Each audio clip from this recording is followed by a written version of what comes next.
In the darkest chapters of human history, certain stories remain buried beneath the weight of overwhelming tragedy. While millions perished in the Nazi concentration camps, some groups faced unique forms of persecution that history has barely begun to document. Among these forgotten victims were individuals with dwarfism, whose experiences in places like Auschwitz reveal a disturbing intersection of medical experimentation, entertainment, and systematic murder that challenges everything we thought we knew about survival in the camps. What happened to these individuals wasn't just imprisonment or execution, it was something far more complex and haunting. Their stories involve a notorious SS doctor whose name still sends chills down historians' spines, a bizarre underground economy of survival and choices that no human being should ever have to make. To understand what befell people with dwarfism in Nazi Germany, we must first examine the twisted ideological framework that made their persecution inevitable.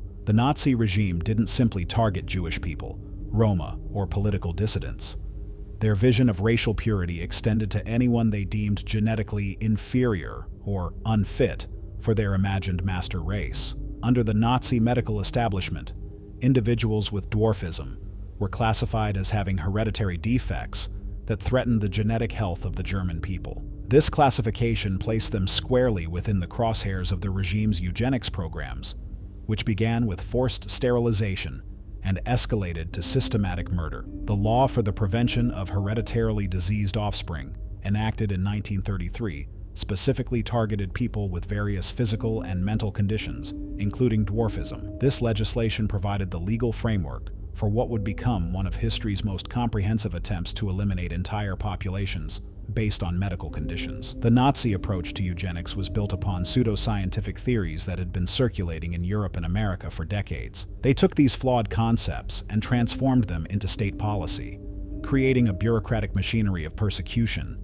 that operated with chilling efficiency. Medical professionals were recruited to serve as gatekeepers, determining who would be sterilized, who would be institutionalized, and ultimately, who would live or die. The regime established hereditary health courts throughout Germany, where medical professionals would examine individuals and make determinations about their genetic fitness. People with dwarfism were routinely brought before these courts, where their fate would be decided by doctors who had abandoned their oath to heal in favor of serving the state's eugenic goals. What made the Nazi approach particularly insidious was how they weaponized medical science to justify their actions. They portrayed the persecution of people with dwarfism not as cruelty, but as a necessary public health measure. Medical professionals, who had sworn to do no harm, became architects of systematic persecution. The regime's propaganda machine worked tirelessly to dehumanize these individuals, portraying them as burdens on society and threats to German genetic purity. Films,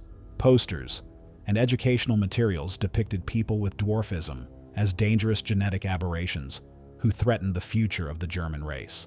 This campaign of dehumanization made it easier for ordinary citizens to accept, or even support, the escalating persecution that would follow. The economic argument was also used to justify persecution. The Nazi regime calculated the cost of caring for people with disabilities and used these figures to argue that eliminating them would save money that could be better spent on the genetically healthy population. This cold economic calculation reduced human beings to mere budget items. The religious establishment, which might have been expected to oppose such persecution, was largely silent or even supportive. Some religious leaders embraced the Nazi eugenic philosophy, arguing that eliminating genetic defects was part of God's plan for humanity. This religious endorsement provided additional moral cover for the persecution that would follow. The camp's initial processing was a nightmare of bureaucratic cruelty. Prisoners were forced to strip naked, undergo delousing procedures, and receive their prison uniforms. The uniforms were rarely properly sized for people with dwarfism,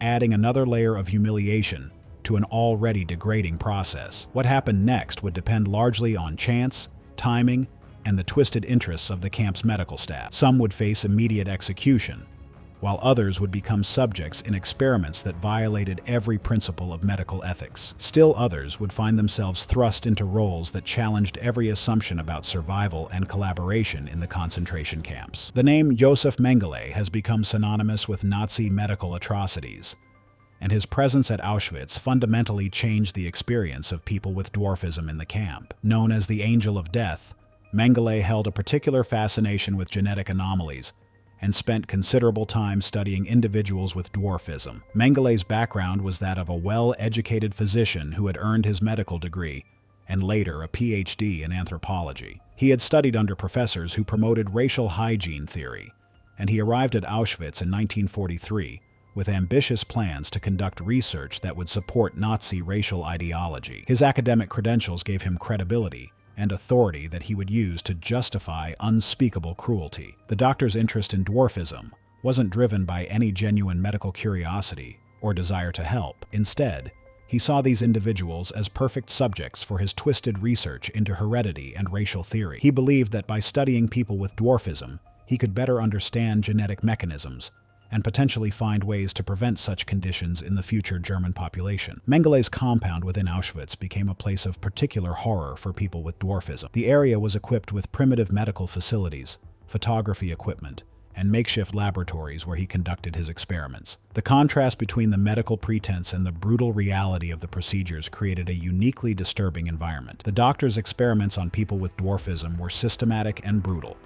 He would measure every aspect of their bodies, document their physical characteristics, and subject them to painful procedures without anesthesia. Blood samples were taken regularly, often in quantities that left subjects weakened and ill. The measurements were obsessively detailed, with Mengele recording everything from skull circumference to the length of individual fingers. X-rays were taken frequently, often with no medical justification. The radiation exposure from these repeated procedures caused additional health problems for subjects who were already struggling with malnutrition and disease. Mengele seemed oblivious to the suffering he was causing, treating his subjects as scientific specimens rather than human beings. Bone marrow extractions were performed without proper anesthesia or sterile conditions. These procedures were extremely painful and often led to infections that could be fatal in the camp's unsanitary conditions. Mengele justified these procedures as necessary for his research, but they served no legitimate medical purpose. Eye color experiments were particularly disturbing. Mengele would inject dyes into subjects' eyes in an attempt to change their color, believing this research might help him understand genetic mechanisms. These injections were extremely painful and often caused permanent damage to vision or complete blindness. One of the most disturbing aspects of Mengele's work was his practice of keeping detailed photographic records of his subjects. These images, taken in clinical settings, reduced human beings to scientific specimens. The photographs served both as documentation for his research and as a way to further dehumanize the individuals under his control.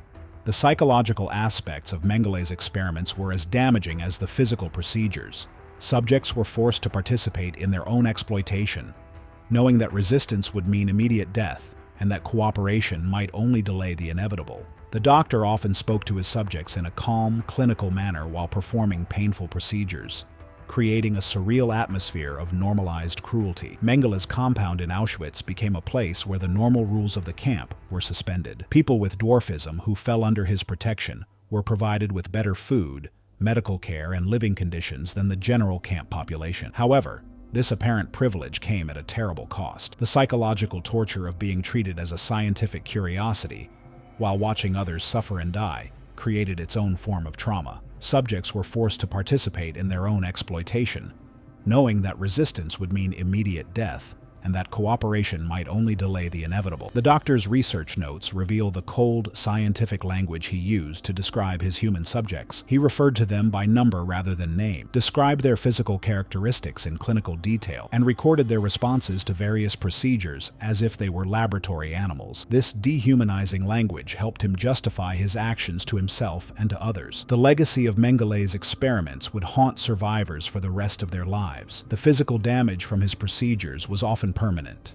but the psychological trauma was perhaps even more lasting. The knowledge that they had been treated as objects of scientific curiosity rather than human beings created wounds that never fully healed. Yet even in this environment of systematic cruelty, some individuals with dwarfism found ways to maintain their humanity and dignity. They formed bonds with other prisoners, shared what little food they had, and found small ways to resist the dehumanizing effects of their treatment. These acts of courage and compassion provide glimmers of hope in an otherwise dark chapter of human history. Among the most remarkable and disturbing stories from Auschwitz involves a group of performers known as the Lilliput Troupe. This family of Jewish entertainers, all of whom had dwarfism, had toured Europe before the war performing in circuses and variety shows. Their arrival at Auschwitz created an unprecedented situation in the camp's history.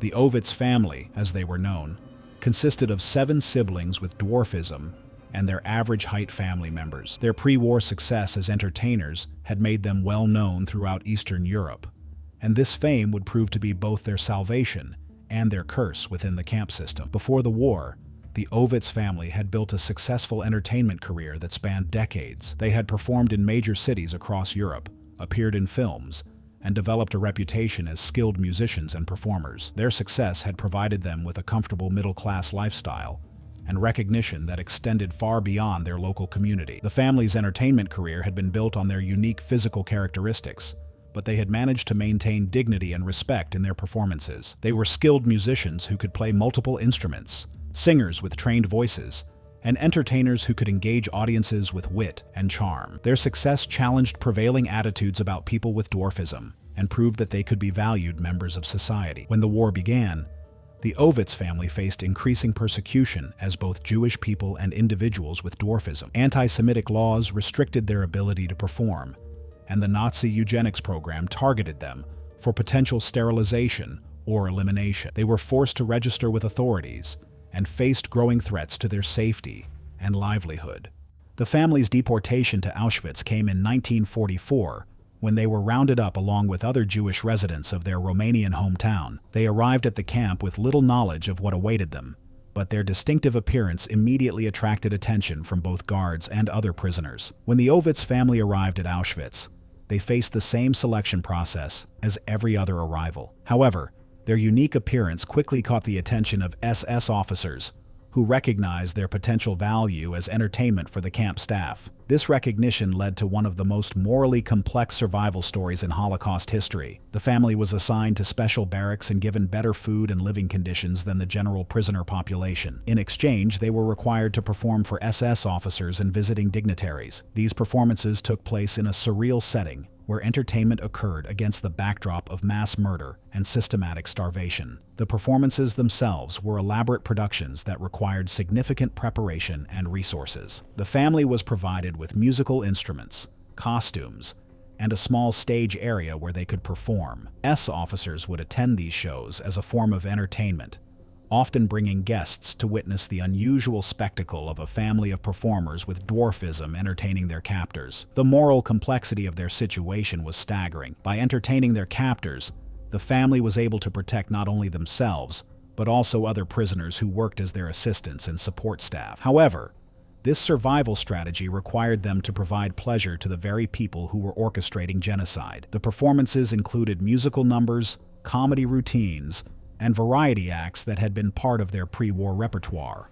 The family was skilled enough to adapt their material to different audiences and circumstances, but the context in which they were performing created an atmosphere of surreal horror that no amount of talent could overcome. The family's living conditions were dramatically better than those of other prisoners. They were housed in barracks with more space and privacy, provided with better food, and given access to medical care when needed. These privileges came at the cost of their dignity and created a moral burden that would haunt them for the rest of their lives. The performances themselves were a form of psychological torture. The family was forced to sing, dance, and perform comedy routines while knowing that their audiences were responsible for the deaths of millions. The juxtaposition of laughter and entertainment against the backdrop of systematic murder created a nightmare scenario that defied comprehension. The family members had to navigate complex relationships with the SS officers who controlled their fate. Some guards treated them with relative kindness, while others were openly cruel and sadistic. The family learned to read the moods and preferences of their captors, adapting their performances and behavior accordingly. The children in the family faced particular challenges. They were forced to grow up in an environment where entertainment and horror coexisted, where their survival depended on their ability to please the very people who were destroying their world. The psychological impact of this experience would affect them for the rest of their lives. Despite the horrific circumstances, the family found ways to maintain their bonds and support each other. They shared what little they had, protected the weaker members of the group, and found moments of genuine connection even in the midst of their exploitation. These acts of love and solidarity provided crucial emotional support in an otherwise devastating situation. The family's story would continue to unfold in ways that challenged every assumption about survival, collaboration, and resistance in the concentration camps. Their experience raises difficult questions about the choices people make when faced with impossible circumstances, and the price of survival in the face of systematic evil. The daily existence of people with dwarfism in Auschwitz was shaped by the same brutal realities that affected all prisoners, but with additional challenges and occasional unexpected advantages. The camp's rigid hierarchy and survival of the fittest mentality created a complex environment where physical differences could be either a death sentence or a lifeline. For those who weren't selected for medical experiments or entertainment, survival meant adapting to camp life with additional physical challenges. The barracks weren't designed for people of short stature, making basic activities like reaching bunks or accessing facilities more difficult. The physical demands of forced labor were often impossible for individuals with dwarfism to meet, leading to punishment, injury, or death. However, some individuals with dwarfism found ways to carve out essential roles within the camp's informal economy. Their small stature sometimes made them valuable for tasks that others couldn't perform, such as reaching into tight spaces or hiding contraband. These specialized roles could provide access to extra food or protection from guards. The psychological aspects of survival were equally complex. People with dwarfism had to navigate not only the general dehumanization of camp life, but also the specific ways in which their physical differences made them targets for both cruelty and curiosity. Some guards treated them as objects of amusement, while others saw them as subhuman specimens. Building relationships with other prisoners was crucial for survival, but these relationships were complicated by the visible differences that set people with dwarfism apart. Some prisoners provided protection and assistance,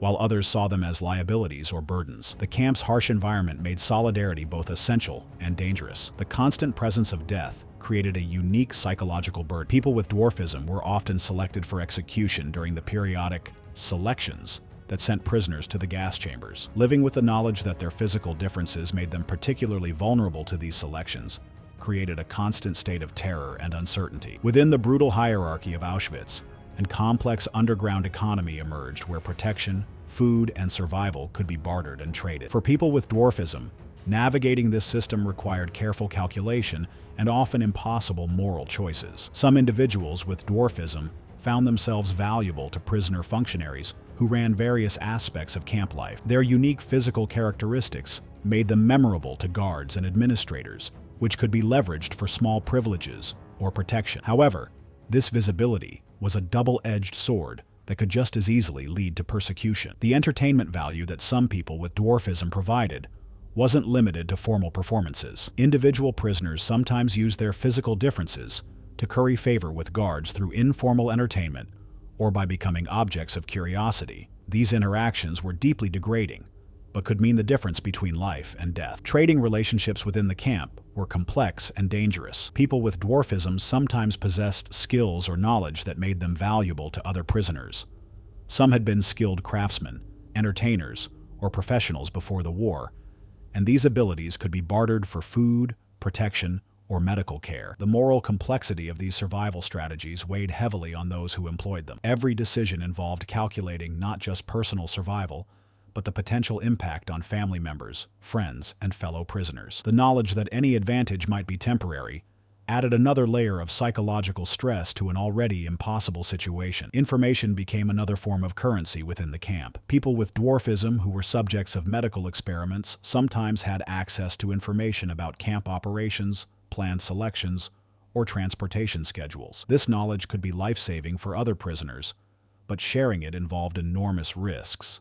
Despite the overwhelming power imbalance within Auschwitz, people with dwarfism found ways to resist their dehumanization and maintain their dignity. These acts of defiance took many forms, from small daily rebellions to more organized resistance efforts. Maintaining cultural and religious practices was one form of resistance. Some individuals with dwarfism continued to observe religious holidays, share traditional stories, or maintain family customs despite the camp's attempts to strip away all cultural identity. These practices provided psychological strength and helped preserve a sense of humanity in an inhuman environment. The preservation of family bonds was another form of resistance. When family members were separated, individuals with dwarfism often went to extraordinary lengths to maintain contact and provide mutual support. These efforts to protect family relationships defied the camp's attempts to isolate prisoners and break down social bonds. Some people with dwarfism participated in the camp's underground communication networks, passing information about planned selections, escape attempts, or resistance activities. Their unique position in the camp hierarchy sometimes provided access to information that other prisoners couldn't obtain. Acts of solidarity with other prisoners represented another form of resistance. Despite their own precarious situation, some individuals with dwarfism shared food, provided comfort to the dying, or protected weaker prisoners. These acts of compassion demonstrated the persistence of human decency, even in the most extreme circumstances. The maintenance of personal dignity through small acts of self-care or self-expression was perhaps the most fundamental form of resistance. Keeping oneself clean when possible, maintaining personal relationships, or finding moments of joy or humor all represented victories against the camp's dehumanizing purpose. The liberation of Auschwitz on January 27, 1945, brought freedom to the camp's remaining prisoners. But for people with dwarfism, liberation also brought new challenges and uncertainties. The physical and psychological trauma of their experiences would affect them for the rest of their lives. The immediate aftermath of liberation was chaotic and often traumatic. Many people with dwarfism were in extremely poor health, suffering from malnutrition, disease, and the effects of medical experiments. The medical care they received from Allied forces was often inadequate for their specific needs, and many died in the weeks and months following liberation. The search for surviving family members was particularly difficult for people with dwarfism. Their visible differences made them memorable to other survivors, which sometimes helped in reunification efforts. However, the systematic nature of Nazi persecution meant that many families had been completely destroyed, leaving survivors to face the world alone. The psychological impact of their experiences was profound and lasting. Many survivors struggled with what we would now recognize as post-traumatic stress disorder, compounded by the unique trauma of having been treated as objects of medical curiosity and entertainment. The memory of being forced to perform for their captors or submit to medical experiments created lasting psychological scars. The process of rebuilding their lives after the war was complicated by the same prejudices and discrimination that had existed before Nazi persecution. Many communities were reluctant to accept people with dwarfism, and employment opportunities were limited. The promise of a better world after the war often proved illusory for those who had survived the camps. Legal recognition of their suffering was slow in coming. The unique nature of their persecution wasn't always acknowledged in post-war legal proceedings, and many survivors struggled to obtain recognition or compensation for their experiences. The focus on other victim groups sometimes overshadowed the specific experiences of people with dwarfism. The documentation of what happened to people with dwarfism in Auschwitz has been challenging for historians and survivors alike. The relatively small number of survivors, combined with the specific nature of their persecution, has made it difficult to compile comprehensive records of their experiences.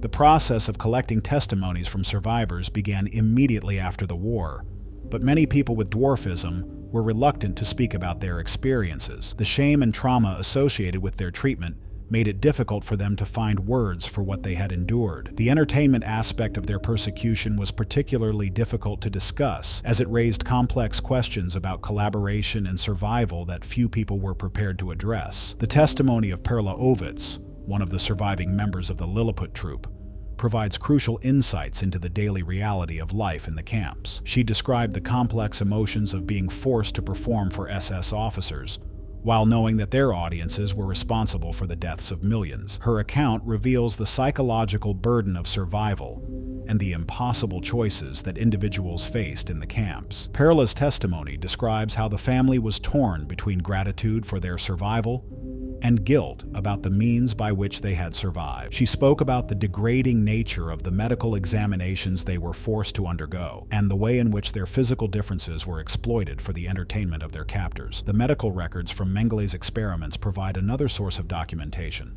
though these records are often incomplete and heavily biased.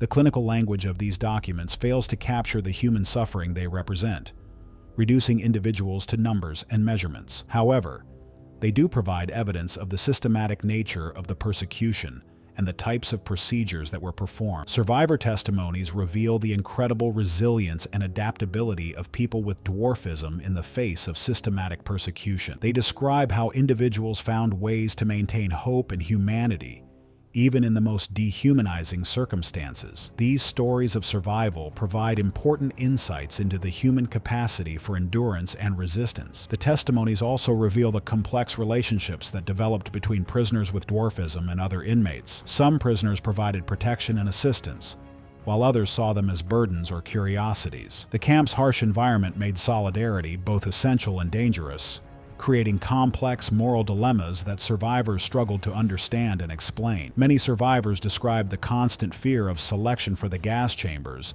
and the ways in which their physical differences made them particularly vulnerable. The knowledge that they could be selected for death at any moment created psychological stress that was almost unbearable. The randomness of survival added to the trauma, as survivors struggled to understand why they had lived when so many others had died. The testimonies describe the various survival strategies that people with dwarfism employed in the camps. Some found ways to make themselves valuable to guards or other prisoners, while others relied on the protection of family members or friends. The entertainment value that some provided was a double-edged sword that could mean the difference between life and death. The documentation efforts have been hampered by the passage of time and the death of many survivors. As the generation that experienced the Holocaust passes away, the urgency of collecting and preserving these testimonies has increased. Organizations dedicated to Holocaust education and remembrance have worked to collect and preserve these accounts, ensuring that future generations will understand the full scope of Nazi persecution.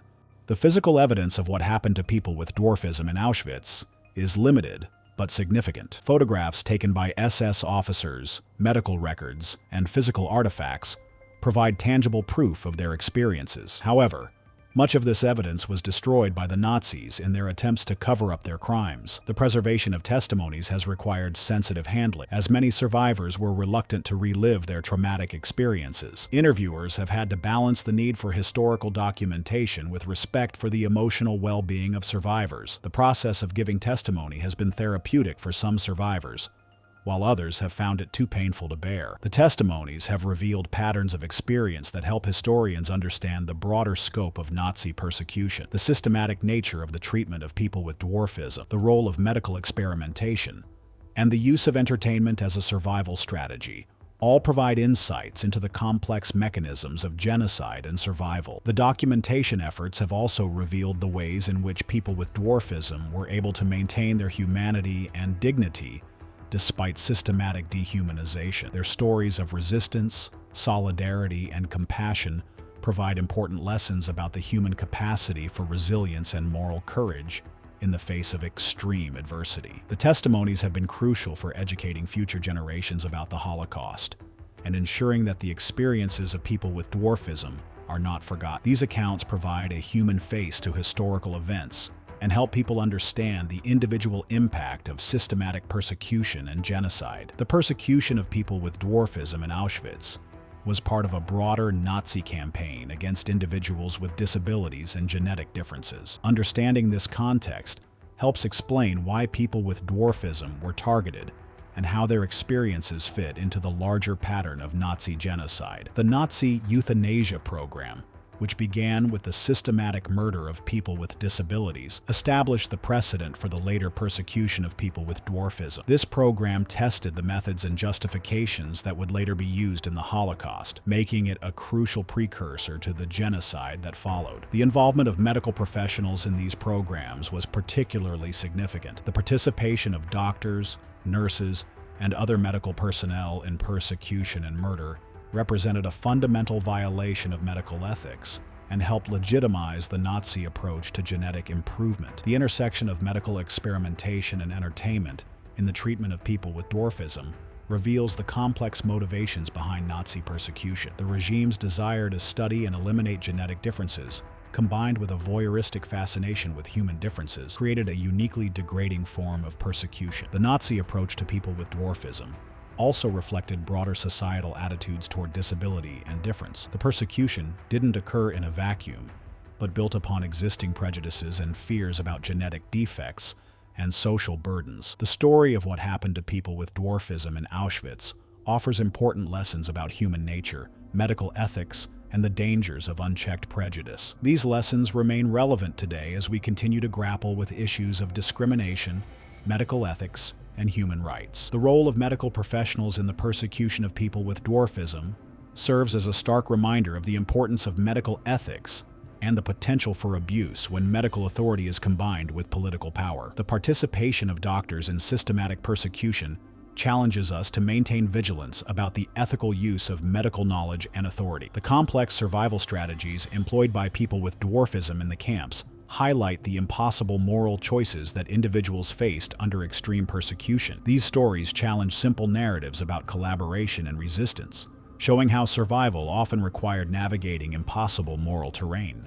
The entertainment aspect of their persecution reveals the human capacity for cruelty and the ways in which dehumanization can make atrocities possible. The image of people being forced to perform for their captors, while genocide occurred around them, represents one of the most disturbing aspects of Holocaust history. The resilience and dignity shown by people with dwarfism in the face of systematic persecution provides inspiration and hope. Their stories demonstrate the human capacity to maintain humanity and compassion, even in the most extreme circumstances. The fate of people with dwarfism in Auschwitz represents one of the most complex and morally challenging aspects of Holocaust history. Their experiences encompass the full range of Nazi persecution, from medical experimentation to forced entertainment, from systematic murder to unlikely survival. Their stories force us to confront uncomfortable truths about human nature, medical ethics, and the capacity for both cruelty and compassion. The intersection of entertainment, medical experimentation,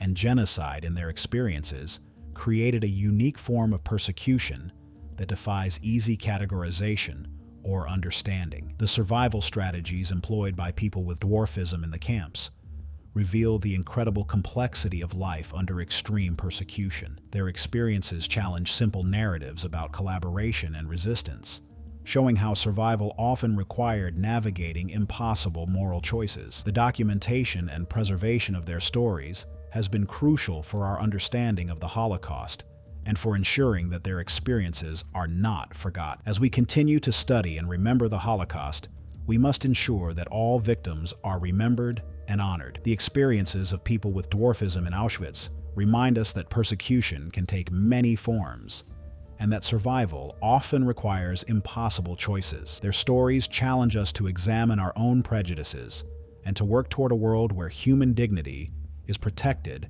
regardless of physical differences. The medical experiments conducted on people with dwarfism in Auschwitz violated every principle of medical ethics and human decency. These violations remind us of the importance of maintaining ethical standards in medical research and of the potential for abuse when medical authority is combined with political power. The entertainment aspect of their persecution reveals the human capacity for cruelty and the ways in which dehumanization can make atrocities possible. The forced performances that some people with dwarfism were required to give represent one of the most morally complex aspects of Holocaust history. The resilience and dignity shown by people with dwarfism in the face of systematic persecution provides inspiration and hope for future generations. Their stories demonstrate the human capacity to maintain humanity and compassion, even in the most extreme circumstances. The liberation of Auschwitz brought freedom to the camp's remaining prisoners, but for people with dwarfism, liberation also brought new challenges and uncertainties. The physical and psychological trauma of their experiences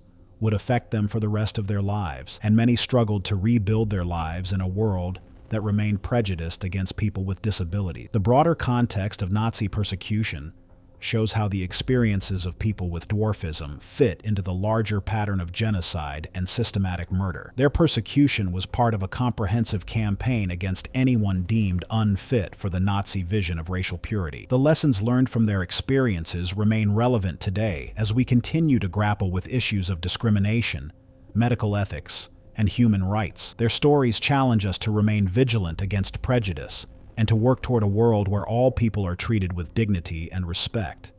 The complex moral choices faced by people with dwarfism in Auschwitz highlight the impossible situations created by systematic persecution. Their experiences show how survival often required navigating moral terrain that no human being should ever have to face. The underground economy of protection that developed within the camp system reveals the complex social dynamics that emerged even under the most extreme circumstances. People with dwarfism often found themselves navigating these systems in ways that challenged traditional notions of collaboration and resistance. The preservation of family bonds and cultural practices represented important forms of resistance against the dehumanizing effects of camp life. Despite the overwhelming power of their oppressors, people with dwarfism found ways to maintain their humanity and dignity through small acts of defiance and compassion. The role of chance and circumstance in determining survival highlights the arbitrary nature of life and death in the camps. The same physical characteristics that made people with dwarfism targets for persecution could also, under certain circumstances, provide opportunities for survival that weren't available to others. The participation of ordinary citizens in the persecution of people with dwarfism reminds us that genocide requires not just the active participation of perpetrators,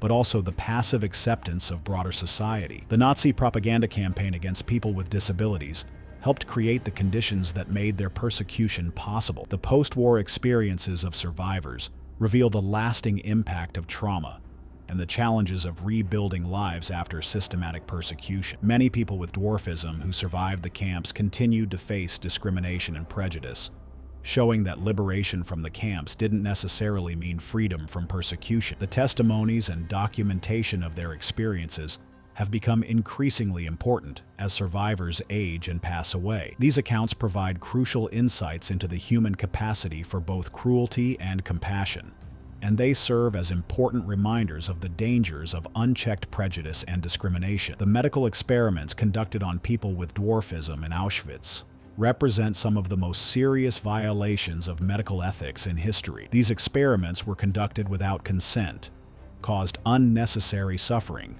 and served no legitimate medical purpose. They remind us of the importance of maintaining ethical standards in medical research and of protecting vulnerable populations from exploitation. The forced entertainment that some people with dwarfism were required to provide represents one of the most morally complex aspects of their persecution. The juxtaposition of laughter and performance against the backdrop of systematic murder created psychological trauma that lasted long after liberation. The search for meaning and understanding in the aftermath of such extreme persecution has been an ongoing challenge for survivors, historians, and society as a whole. The experiences of people with dwarfism in Auschwitz force us to confront difficult questions about human nature, moral responsibility, and the meaning of survival. The importance of remembering and honoring all victims of the Holocaust cannot be overstated. The experiences of people with dwarfism in Auschwitz remind us that persecution took many forms and affected many different groups of people. Their stories deserve to be told and remembered alongside those of other victims. The legacy of their experiences continues to influence contemporary discussions about disability rights,